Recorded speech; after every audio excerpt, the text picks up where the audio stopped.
Hahanapin ko si Nainay at Uncle Tristan. Hahanapin ko sila. Lia! Lia! Anong ginagawa mo dito? Bakit mag-isa ka?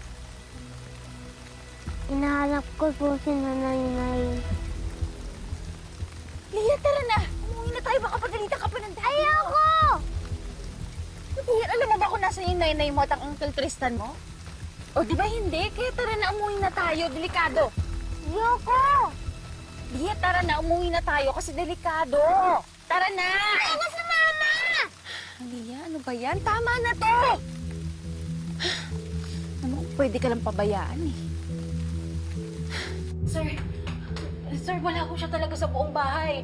Tinawag ko na rin po eh. Naganap ako sa kusina, sa garden, sa labas. Wala ko talaga. Lia! Makinig ka sa akin. Sige nga, pag tinuloy mo to, mawawala ka lang. Sige nga, paano pa kayo magkikita ng nanay mo at ng Uncle Tristan mo kung nawawala ka? Paano pag bigla sila pumunta sa bahay tapos wala ka doon? Eh di lalong hindi kayo magkikita. Eh, di tutulungan mo ako!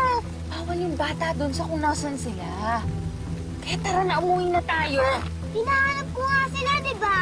Lia, alam mo ba yung puting van na nangunguha ng mga bata? Alam mo ba kung anong ginagawa din sa mga batang yun? Kinukuha ng puting van? Kinukuha yung laman loob nila. Gusto mo ba mangyari sa'yo yun? Ha? Ayaw mo, di ba? Kaya tara na, umuwi na tayo. Gusto mo ba nag-aalala sa'yo yung Daddy Wilfred mo? Ha? Iiwan mo ba talaga?